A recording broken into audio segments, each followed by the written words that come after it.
মুসলমান, আল্লাহ পাক রব্বুল আলামিন যদি একটা বার বলে দেন, যদি কাল হাসরের ময়দানে, ও আমার বাবাজিরা আপনাদের হাতে পায়ে ধরে বলতেছি, যদি আল্লাহ তাআলা যদি কাল হাসরের ময়দানে একবার যদি বলে ফেলেন, ও নাফরমানের দল, আর একটা কথাও হবে না, আর একটা কথাও হবে না, আলিয়াউমা নাখতিমু আলা আফওয়াহিহিম, যদি আল্লাহ পাক রব্বুল আলামিন সেদিন বলেন আলিয়াউমা নাখতিমু আলা আফওয়াহিহিম ওয়া তুকাল্লিমুনা আইদিহিম, সেদিন আল্লাহ পাক রব্বুল আলামিন বলতেছেন, বান্দা তোমার হাত কথা বলবে, ওই দিন আমি তোমার জিহ্বাকে, তোমার জবানকে বন্ধ করে দিব। ওই দিনের কথা তুমি স্মরণ করো বান্দা। কোন দিনের কথা স্মরণ করার কথা বলছে? আলিয়াউমা নাখতিমু আলা আফওয়াহিহিম, সেদিন তোমার যে সুইচ গেট আছে, তোমার যে জবান আছে, তোমার যে লিসান, তোমার যে জিহ্বা আছে, তোমার যে ঠোঁট আছে, আমি আল্লাহ পাক রব্বুল আলামিন এই ঠোঁটকে বন্ধ করে দিব। আলা আফওয়াহিহিম, সেদিন কোনো কথা বলতে পারবে না তোমার জবান। ও অনুকাল্লিমুনা আইদিহিম, সেদিন কথা বলবে তোমার হাত। সেদিন আমি আল্লাহ তাআলা তোমার হাতের ভিতরে জবান খুলে দিব। আলিয়াউমা নাখতিমু আলা আফওয়াহিহিম ওয়া তুকাল্লিমুনা ওয়া তুকাল্লিমুন, দুইটা হাতের জবান খুলে দিব, দুইটা হাতের ভিতরে আল্লাহ তাআলা জবান খুলে দিব। সেদিন কথা তুমি চিন্তা ভাবনা করো বান্দা। ওয়া তুকাল্লিমুনা আইদিহিম, তোমার জবান বাদে তোমার হাত তোমাকে সাক্ষী দিবে। ওয়ানাশহাদু আরজুলাহুম, তোমার দুইটা পা সাক্ষী দিব। পা দিয়ে হেঁটে হেঁটে তুমি কোথায় গিয়েছো, কোন স্থানে গিয়েছো, কার বাড়িতে গিয়েছো, কার বাড়িতে তুমি গিয়েছো, কোন দিকে তুমি গিয়েছো, এই পা দিয়ে তুমি হেঁটে হেঁটে কার ঘরে গিয়েছো, কোন সমাজে গিয়েছো তুমি। ও আল্লাহর বান্দা, এই সময়টুকু, এই হিসাবটুকু আসার আগে আগে বান্দা তুমি নিজেকে শুধরা নাও। ওই কবরের কথা চিন্তা ভাবনা করিয়া ওই খাটিয়াতে, চার পাওয়ালা খাটিয়াতে চলার আগে বান্দা তুমি তোমার নিজেকে একটা বার প্রশ্ন করো, দুনিয়াতে আমাকে কি জন্যই পাঠাইলো, আর আমি কোন কাজ করে দুনিয়ার জমিনে বেড়াইতেছি। কেননা সকল কিছু ধ্বংস হয়ে যাবে বান্দা, কোনো কিছু থাকবে না।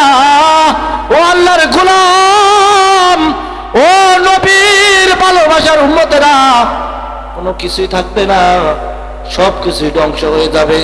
এই জন্য আল্লাহ রাসূল বলছেন, আল কাইয়িসু মান দানা নাফসাহু ওয়া আমিলা লিমা বাদাল মাউত, বড় বড় বুদ্ধিমান ওই ব্যক্তি, যে ব্যক্তি কবরে যাওয়ার আগে কবরের সামানা গোছায় নেয়। এই জন্য বাবারা, কাল হাসরের ময়দানে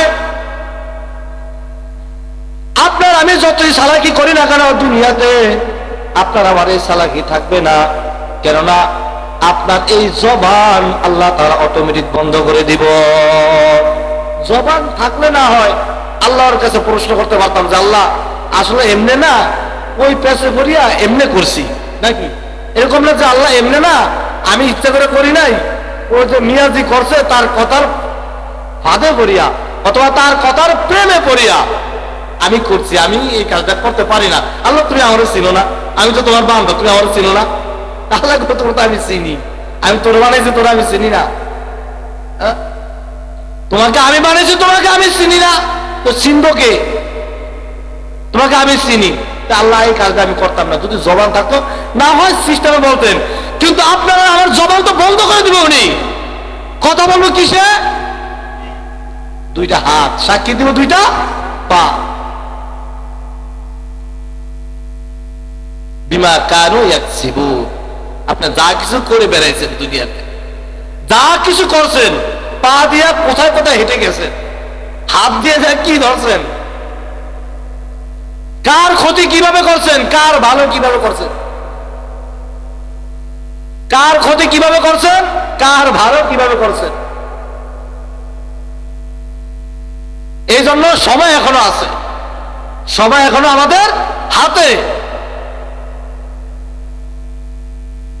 আমাদের মরণের চিন্তা ভাবনা আছে না? বলেন, মরণের চিন্তা ভাবনা আমাদের আছে? মরতে হবে আমাদের। তাহলে মরা যখন আমাদের লাগবেই, তাহলে আমরা ওইভাবেই মরি। দেখেন না, সাপ জীবিত থাকলে কিন্তু পিঁপড়া খায়, আর সাপ মরলে ওই সাপের আবার পিঁপড়া খায়।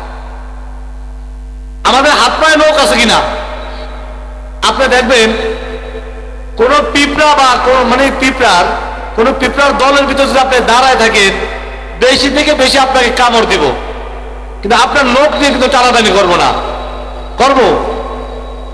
কিন্তু আপনি কোথাও কোনো পিঁপড়া নাই, আপনার হাত পায়ের নখ কাটিয়া মাটিতে ফালায়েন, সেকেন্ডের ভিতরে কোথা থেকে জানি পিঁপড়া চলে আসবে। আপনার হাত পায়ের নখ নিয়ে কিন্তু তারা দৌড়ানো শুরু করে, এটার ভিতরে আছে না কি বলেন? আপনাদের নখ কাটা ফালাইছেন, এটার ভিতরে কি আছে? কোনো খাবারের কিছু আছে এটার ভিতরে? এটার ভিতরে কিছুই নাই। নখ বিলেপ দিয়ে কাটা এভাবে রাখিয়ে দিন, এই জিনিসটা ট্রাই করেন, সেকেন্ডের ভিতরে পিঁপড়া ওখানে উপস্থিত। এমন দেখবেন ওই নখ নিয়ে যাইতে আছে, কিন্তু আপনার শরীরে থাকা অবস্থা তো পিঁপড়া আপনাকে টাচও করে দেখলো। আপনার শরীরে থাকা অবস্থায় এই নখ পিঁপড়া টাচও করে দেখলো না, কাটার সাথে সাথে ওটা নিয়ে ভাগতেছে। মূল্য নাই বাবা, আমাদের কোনোই মূল্য নাই, আমাদের কোনোই মূল্য নাই। হ্যাঁ, মূল্য আছে যদি আমরা ওই মালিকের ইবাদত করে যাইতে পারি, যদি আমরা মালিকের ইবাদত করে যাইতে পারি। মালিক তো আমাদেরকে ভালোবাসেন, মালিক তো আমাদেরকে আদর করেন, মালিক আমাদেরকে অন্যায়ের পরও, অন্যায় করতেছি দেখতেছে, এরপরও মালিক আমাদেরকে আযাবের ভিতরে গ্রেফতার করে না, মাঝে মাঝে আমাদেরকে দেখায় যে আমি আযাব দিতে পারি, আযাব দেই। বান্দা তুমি শুধরায় যাও, বান্দা তুমি ভালো হয়ে যাও, বান্দা এখনো ফিরো, সময় এখনো আছে, তুমি ফিরো। আর যদি বলি সময় বয়স মাত্র হয়েছে, আর বহুত সময় আছে, এতে আমি যা যা করার দুনিয়ার জমিনে যা যা করার আমি করে নেই, কোনো সমস্যা নাই, কে আমাকে বাধা দিবে? হাওয়ায় ঘুরিত ঘুরতেছে, আমাকে বাধা দেওয়ার কেউ নাই। হ্যাঁ, আমি ঘুরতে থাকবো, জৈবন এখন আমার হাতে, শক্তি এখন আমার হাতে, আমি ইচ্ছা যখন করবো। আল্লাহ বলতে বান্দা না, কবরে গিয়ে দেখ, ছোট ছোট কবরও দেখা যায়, বড় বড় কবরও দেখা যায়, হ্যাঁ, এবং মাজারো মাজারো কবরও দেখা যায়। কবরের ভিতরে যায় দেখ, ছোট বড় সকল রকমের কবর আছে, আছে কিনা বলে আছে। ওখানে গেলে হেঁটে, আজকে তো শুনলাম আপনাদের এই মহল্লায় বলে 8 মাসের একটা শিশু বাচ্চা দুনিয়া থেকে বিদায় নিয়েছে। বাকিরা জানি না সত্য কিনা, শুনছি তো 8 মাসের। আচ্ছা বলেন, 8 মাসের জন্য এখনো মায়ের বুকের দুধ চেয়ে ছাড়তে পারে নাই, কি জন্যই বা দিয়েছেন, কি জন্যই বা তাকে নিয়ে গেলেন, কেনই বা তাকে দিলেন, কেনই বা নিয়ে গেলেন আল্লাহ তাআলা? কে ভালো জানেন? তাহলে আপনি কিসের ভরসা ধরে আছেন? কার ভরসা আপনি ধরেতেছেন? কে আপনাকে এই শক্তি দিয়েছে, যেখানে আপনি অত কিছুই ছিলেন না? রং তামাশার প্রেমে করে গিয়েছেন, থাকবে না এই রং তামাশা, থাকবে না এই রং তামাশা। উপর দিকে তাকায় দেখো, কিভাবে আমি আসমান দাঁড় করে রেখেছি, কোনো খুঁটি নাই। জমিনের দিকে তাকায় দেখো, সাগর থেকে মাটি এনে তুমি ফালাও, কিছুদিনের ভিতরে সেখানে উর্বর ঘাস জমে যায়। পাথরের দিকে তাকাও, কিভাবে আমি আল্লাহ তাআলা পাথরকে সৃষ্টি করেছি। পাহাড়ের দিকে তাকাও, কিভাবে আমি আল্লাহ তাআলা পাহাড়কে স্থানে বসিয়ে রেখেছি। সাগরের দিকে তাকাও, দেখো কিভাবে সাগর আমার নামে কলকলায় জিকির করতেছে। সাগরের বুকও দেখো কত বড় বড় জাহাজ চলাচল করতেছে। কার ক্ষমতা? কে করেছে এসব? কার শক্তিতে হয়েছে? অন্য কোন শক্তি আছে? একমাত্র শক্তি কার? আল্লাহ তাআলা। এই জন্য বাবারা, আল্লাহ রাসূল সাল্লাল্লাহু আলাইহি ওয়াসাল্লাম বলতেছেন, ও আমার উম্মতেরা, তোমাদের কাছে একটা জিনিস বলার ছিল। হয়তো তোমরা আমি নবী করিম সাল্লাল্লাহু আলাইহি ওয়াসাল্লামের ভালোবাসা পাওয়ার জন্য চেষ্টা মুজাহিদা করবা, কিন্তু ও আমার সম্মানিত উম্মতেরা, আল্লাহ তাআলা আমাদেরকে কিন্তু অনেক দয়া মায়া করে কিন্তু দুনিয়ার জমিনে পাঠাইছেন। আপনার আমি কোনো দরখাস্ত করি নাই মুসলমানের ঘরে জন্মগ্রহণ করার জন্য। করেছি? কেউ করেছি? দেখেন বাবা, এই প্রাণ, এই রূহ কিন্তু অন্য লক্ষ তো আল্লাহ তাআলা ট্রান্সফার করতে পারতো, যেখানে ইচ্ছা সেখানেই কিন্তু ট্রান্সফার করতে পারতো। পিপিলিকারও একটা রূহ আছে, হাতিরও একটা রূহ আছে, গাধারও একটা রূহ আছে, মানুষেরও কিন্তু একটা রূহ আছে। ও বাবা গো, এই রূহটা এই বাক্সার ভিতরে থাকা অবস্থায় কিন্তু কদর করেন। যদি একবারে মাটির বাক্সা থেকে রূহটা বের হয়ে যায়, আল্লাহ না করুক, যদি আল্লাহর কাজ করতে নাই পারেন, ও বাবা, ওই হাতি, ঘোড়া, কুকুর, বিলাই, বিভিন্ন চতুষ্পদ জানোয়ারের থেকেও আপনার এই ডাব্বাটা কিন্তু অমূল্যহীন হয়ে যাবে। কেননা কাল হাসরের ময়দানে আল্লাহ পাক রব্বুল আলামিন সকল প্রাণীদেরকে ডাকাইবেন, তাদেরকে হায়াত দিয়ে আবার উঠাইবেন। কোন ফায়াকুন বলার আগে তাদেরও বিচার আচার সবকিছু হয়ে যাবে। যখন বিচার হয়ে যায়, সেখানে কিন্তু তাদের কিন্তু মামলা কিন্তু শেষ। আল্লাহ পাক যখন বলবে কুন তুরাবুন, সাথে সাথে মাটি হয়ে যাবে। কিন্তু বাবা,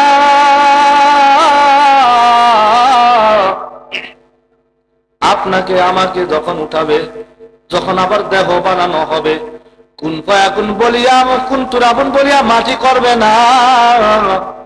চলতে তো চলতেই থাকবে, হিসাব চলতে তো চলতেই থাকবে। হিসাব শেষ হয়ে যাওয়ার পর আল্লাহ পাক রব্বুল আলামিন বলেন, যদি আমলনামা তোমার ভালো হয় জান্নাতে চলে যাও, আর যদি তোমার আমলনামা খারাপ হয় বান্দা, জাহান্নাম ছাড়া তোমার কোনো উপায় না।